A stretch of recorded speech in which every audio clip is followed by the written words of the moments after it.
Hello dear students, this is your chapter 2, the King's Magic Drum Comprehension. Okay, so now we are going to understand this question and answer. Okay, answer this question number A. Question 1 में देखो क्या पूछा है. Who was Ephraim Duke? What special object did he possess? तो Ephraim Duke कौन है और उसके पास कौन सा स्पेशल ऑब्जेक्ट था बोल के पूछ रहा है.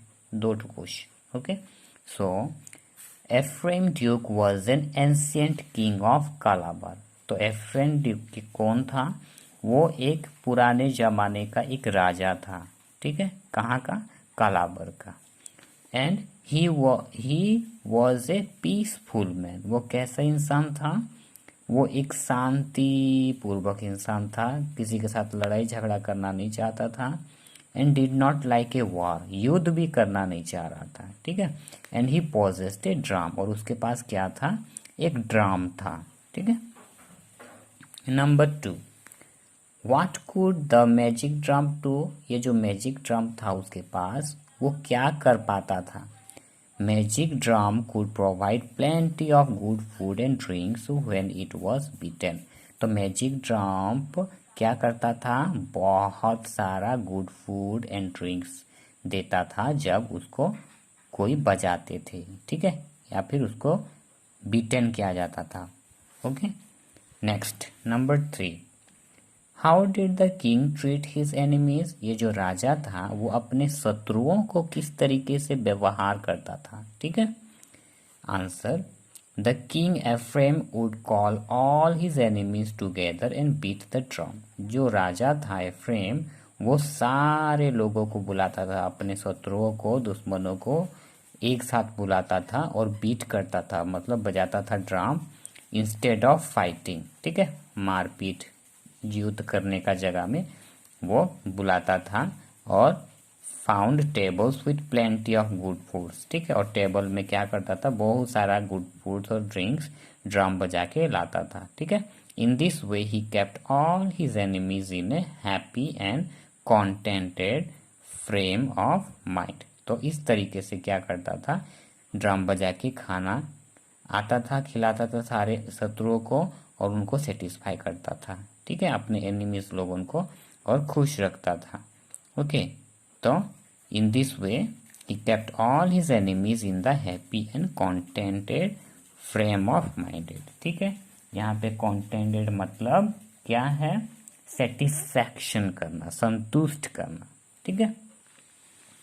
Okay, next C number 4, why did the tortoise want compensation? ये जो टोटोइस था वो कॉम्पनसेशन क्यों चाह रहा था? कॉम्पनसेशन मतलब उसका जो नुकसान हो गया था उसका क्या करना है? उसका नुकसान का भाग देना है. ठीक है, नुकसान जितना हुए रहता है उसको चुकाना है, उसको बोलते हैं कॉम्पनसेशन. ठीक है, तो यहाँ पे देखो, the tortoise wanted compensations because the tortoise accused the king's wife of stealing his nuts. ठीक है, तो यहाँ पे देखो जो tortoise था वो compensations इसलिए चाह रहा था क्योंकि वो tortoise accused कर रहा था. accused मतलब दोष लगा रहा था राजा का बीवी को कि वो उसका जो नट्स था, वो पेड़ के ऊपर में जो चढ़ के जो नट्स तोड़ रहा था उसको ये चुरा ली बोल के. ठीक है. Okay, number 5, what did the tortoise ask the king to give him? ये जो टोटोइस था, what did the tortoise ask, राजा को क्या मांगा कि वो क्या चीज उसे दे? ठीक है. आंसर है, the tortoise asked the king to give the magical drum he possessed. तो टोटोइस ने क्या आस्क किया, क्या मांगा राजा को? कि वो मैजिकल ड्रम वो उसको दे दे जो उसके पास था. Okay, number 6, how did the tortoise became one of the richest man in the kingdom? कैसे करके ये जो टोटोइस था उस किंगडम में बहुत अमीर इंसान बन गया? ठीक है. आंसर है, the tortoise became one of the richest man in the kingdom. वहां पे टोटोइस क्या हो गया? बहुत ही अमीर हो गया उस राज्य में। as not he can afford a lavish feast for not only for himself but also for the people in the kingdom। क्या है, ये जो टोटोएस था वो अमीर बन गया उसका राज्य में, बस वो खुद के लिए एफोर्ड नहीं, या फिर लविश फीस्ट, लेविश का मतलब है यहाँ पे जो होता है ना लग्जरियस या फिर संतुष्टदायक, बहुत ही महंगा खाना को भी लविश बोला जाता है। ठीक है, as not he can afford a lavish feast for not only for himself, वो खुद के लिए ही है बस अच्छा खाना अच्छा भोजन प्रोवाइड नहीं करता था, बल्कि वो सारे लोगों को, उसका राज्य में जितना भी थे उन सारे लोगों को भी वो प्रोवाइड कर पाता था, इसीलिए वहाँ पे वो रिचेस्ट बन गया था। Okay, number 7, what happened when the tortoise crossed over a stick while he was holding the drum. ठीक है, नेक्स्ट देखो क्या हुआ जब टोर्टोइस ने एक डंडा के ऊपर क्रॉस कर दिया और उसके ऊपर स्टेप कर दिया। ठीक है, जब वो, ठीक है, sticks while he was holding the drum, जब वो ड्रम पकड़ा था तो वो टोर्टोइस ने जब क्रॉस किया तो क्या हुआ वो स्टिक के ऊपर। आंसर है when the tortoise crossed a stick, जब वो टोर्टोइस ने क्रॉस किया स्टिक के ऊपर, जब वो होल्ड किया था drum, the spell broke at once, वो जो स्पेल था ना, वो स्पेल को यहाँ पे जोजो बोल के वर्ड, जोजो को स्पेल बोला गया है। ठीक है, तो वो टूट गया। ओके, नेक्स्ट देखते हैं। Okay, this is our next number B. Answer this questions with reference to the context. यहाँ पे जो रेफरेंस दिया गया है उस रेफरेंस को पढ़ना है और उसके ऊपर में हम लोगों को क्वेश्चन पूछा गया है और हम लोगों को आंसर देना है। Okay okay, so I am a poor man and I climbed the tree to get food for myself and my family. मैं एक गरीब इंसान हूँ और मैं पेड़ के ऊपर चढ़ा था और मैं कुछ खाना मेरे लिए और मेरा फैमिली के लिए इकट्ठा कर रहा था। ठीक है, टू गेट, कुछ खाना पाने के लिए। तो ये बात कौन बोला, who said this.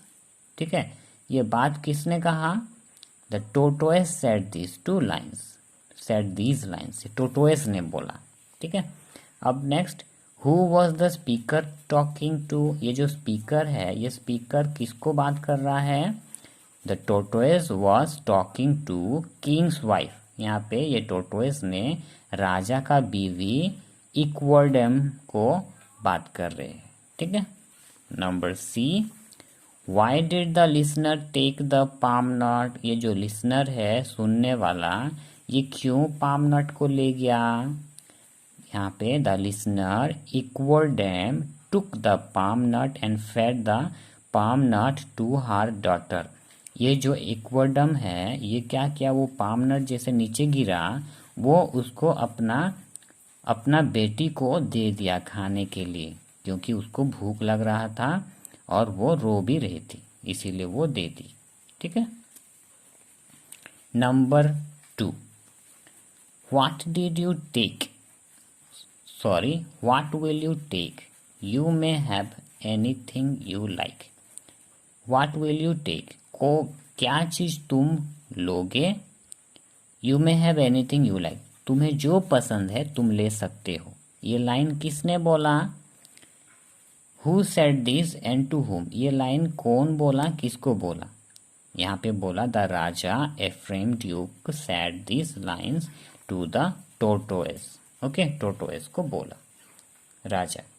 Number B, why did the speaker say this, ये जो स्पीकर है ऐसा क्यों कहा, the speaker raja king said this because the tortoise wanted compensation for the palm nut, इसलिए कहा क्योंकि जो टोर्टोइस था वो चाह रहा था कि कॉम्पनसेशन, कॉम्पनसेशन किसको बोलते हैं, जब किसी का कोई नुकसान होता है और उसको फिलअप करने के लिए जब कोई अमाउंट दिया जाता है उसको बोला जाता है कॉम्पनसेशन।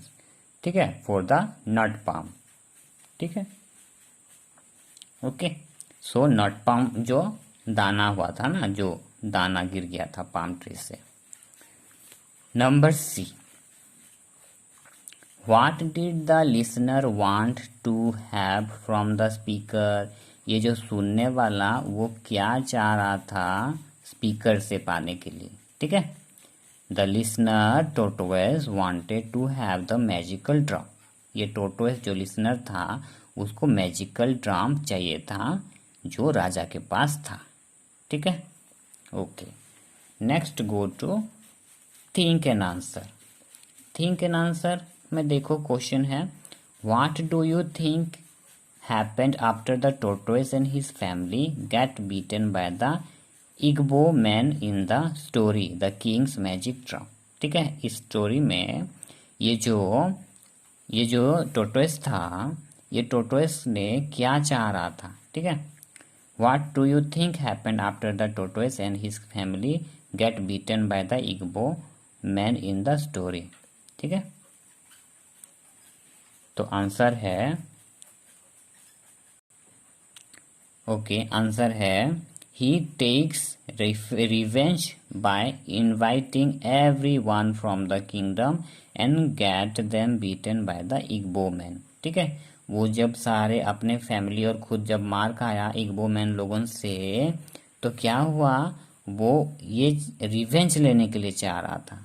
ठीक है, मैं बस मार खाऊं, इतने सारे लोगों को खिलाया पिलाया हूं, लास्ट में उनको भी मार खाना चाहिए, उसके दिमाग में यही था।